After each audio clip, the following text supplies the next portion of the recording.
Bom, pessoal, vou começar gravando aqui. Bom, então, na última aula a gente comentou um pouquinho sobre a partida direta, que eu mostrei aqui tanto o circuito multifilar, né, como também o diagrama aqui de comando. E aí surgiram aí algumas dúvidas referente à questão dos contatos do contator, contato aberto, fechado, contato de potência. Tá? Então, esse trecho da live eu vou comentar um pouco sobre isso, tá? Sobre a questão aqui dos contatos do contator. Só que é interessante antes a gente entender aqui uma estrutura básica, tá? De como é que funciona. Então, basicamente no contator nós temos aqui a bobina do contator, dado por A1 e A2, tá? Então, de fato, é um fio de cobre enrolado, tá? E quando ele é energizado, ele acaba se comportando aí como um ímã, tá? E ele tende a atrair esse núcleo aqui, que parece esse T aqui que está em verde, tá? E uma vez que você alimenta, você aplica uma tensão elétrica aqui no A1 e no A2, obviamente essa tensão é compatível com a bobina, né? Antes que alguém pergunte, então você tem tensões aí de 24, 12 volts, né, tensão contínua, e você também tem aí de 220 volts tensão alternada, tá? Então, ó, quando você aplica a tensão, todo esse conjunto ele é atraído pela bobina, de tal maneira que se nós observarmos os polos aqui dos contatos, ó, eles mudam de posição. A estrutura é bem simples, é dessa maneira que ele vai funcionar internamente, tá? Desligado, né, em repouso e em atuação. E aqui tem uma bobina não, duas molinhas aqui, né, que acabam comprimindo, né, puxando todo esse conjunto verde aqui quando você energiza a bobina, tá? Então ele fica mais esticada essas duas molinhas, né? E aí quando você pega e energiza, ele acaba comprimindo elas. Bom, então uma vez que a gente já tem aqui essa ideia das bobinas, a numeração, é isso que a gente já vai comentar agora. Qual que é a numeração aqui, como funciona. Aqui é só mais didático para vocês conseguirem entender a questão dos contatos, tá?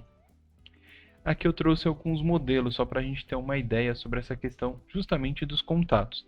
Então, como eu falei, né, comentei brevemente naquela aula sobre partida direta, você tem contatos auxiliares e contatos de potência. Então, alguns modelos aqui de contatores, vou até dar um zoom aqui. Então, nós temos alguns aqui que a gente consegue observar que tem contatos de potência, tá? E um contato auxiliar. Tem esse outro aqui que ele é bem diferente, que ele possui 4 contatos de potência, né? Então, L1, L2, L3, L4, T1, T2, T3, T4, né? E tem A1 e A2 ali em cima. Então, aqui eu estou mais querendo mostrar para vocês que existem diversos modelos, formatos, fabricantes de contatores e você consegue, com a teoria básica que você está vendo aqui, identificar a questão de contato aberto, fechado, bobina e assim por diante. Tá? Então, mais para mostrar aqui a cara deles. E só esses dois aqui, que depois eu posso voltar, esses dois não são contatores, são blocos de contatos auxiliares. Então, se você precisa de mais contatos, você pode encaixar no contator compatível, né? E aí você vai ampliar a quantidade de contatos. Mas como que eu consigo, olhando aqui para esse componente, identificar quando que é contato aberto, quando que é contato fechado, quando que é um contato de potência? Então, aqui nós temos o desenho de um contator, tá? Onde nós temos aqui a bobina A1 e A2, ok? Então, ao energizar essa bobina A1 e A2, ele vai criar um campo, né? Vai se comportar como ímã e vai atrair, vai mudar de posição todos os contatos que ele tem.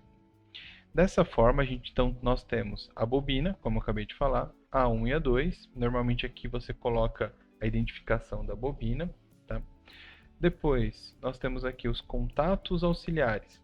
Contatos auxiliares, eles são sempre de dois números, tá? Então, 13, 14, 23, 24, 31, 32, 41, 42.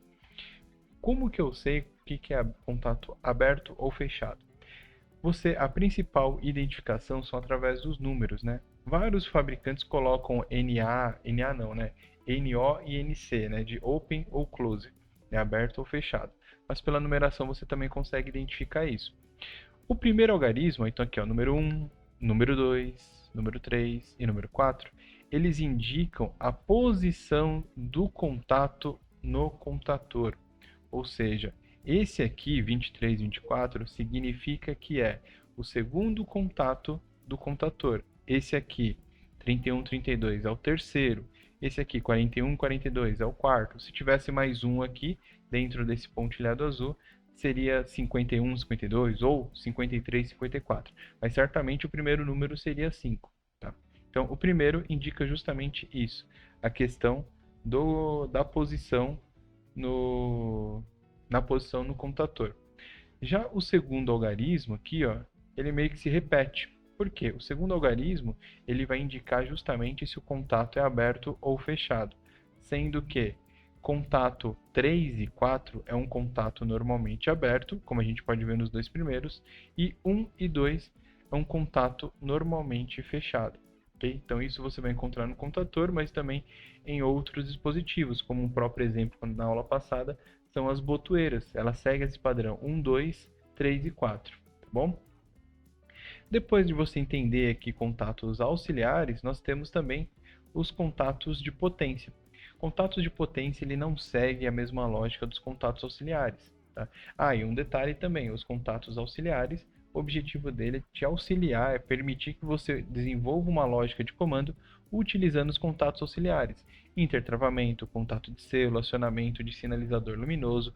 Por sua vez, os contatos de potência, o objetivo é ligar de fato a carga que dissipa uma potência maior, normalmente um motor elétrico, uma resistência elétrica. Então, essas cargas mais pesadas. E como eu disse também, a identificação deles já é totalmente diferente. Tá? A identificação deles aqui é de 1 L1, 3 L2, 5 L3, né? Linha 1, linha 2, linha 3. E na parte de baixo, que é onde normalmente vai para a carga, então tem T1, T2, T3, né? 2, 4, 6. Cuidado, não invente que você tentar ligar um motor utilizando os contatos auxiliares. Motor é um contato, são para os contatos de potência. Ele internamente ele é mais robusto para suportar essa corrente elétrica solicitada pelo motor. E aqui só para a gente ter uma ideia para começar a finalizar. Né? O que acontece? Se eu tenho aqui o motor, se eu tenho aqui o contator desligado, ele vai estar nessa condição de repouso, sem alimentação na bobina, contato aberto, aberto, fechado, e aqui os três abertos.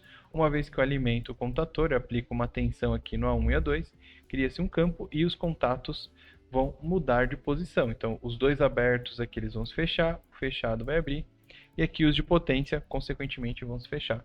Para não ficar falando o aberto vai fechar e o fechado vai abrir, você pode falar simplesmente que os contatos mudam de posição, ok? Se a tensão é a mesma, não tem nada a ver.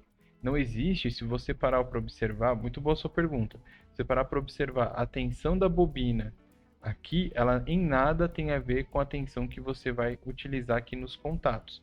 Tanto que nós temos contatores onde a tensão da bobina é 24 volts, tensão contínua, então você vai usar uma fonte de alimentação, tensão contínua 24 volts, para o circuito de comando. Tá? Por sua vez, aqui os contatos auxiliares ou até mesmo o contato de potência, você pode usar tensão alternada. Tá? Não existe essa questão de que a tensão da bobina vai ser colocada para os demais contatos. Isso não vai ocorrer. Lembrando que essa gravação aqui, após o término, ela vai estar disponível também lá no YouTube. Então, qualquer coisa, dá uma olhada. Se você perdeu, dá uma olhada lá. E vou deixar aqui embaixo também, e também depois lá no YouTube, também a apostila lá de comandos elétricos para quem quiser ir fazer download, beleza? Alguma pergunta, alguma dúvida? Não. Se tiver tudo apagado, for um contator velho, você pode utilizar um multímetro, tá? Então, né, vamos formalizar a pergunta. Como que eu consigo ver quando o contato é aberto ou fechado se não tem identificação nenhuma, se o contator é velho? Bom, você pode pegar o multímetro, colocar na escala de continuidade e você não precisa nem energizar o contator, tá? Vamos analisar dessa maneira como está aqui agora. Você pode pegar as pontas de prova, colocar um aqui nesse polo e outro no polo de baixo, e você ver se está dando continuidade. Se não der continuidade, aí tem duas possibilidades, né? Ou ele é normalmente aberto, ou ele está estragado, né? Já que se ele é velhinho, pode ser essa possibilidade também. Então você pode medir os polos, né? O primeiro contato não deu continuidade, o segundo não deu, o terceiro e o quarto deram continuidade, ok. Aí o que você faz? Alimenta a bobina do contator, tá? E aí você vai ver que os contatos têm que mudar de posição. Então aqueles que você sinalizou que estavam abertos, eles vão ficar fechados. E os que estavam fechados vão ficar abertos. E aí você vai identificar isso com o multímetro, tá? Com o teste de continuidade. Então, beleza, povo e povo, estão dispensados. Vou encerrar aqui a gravação, tá bom?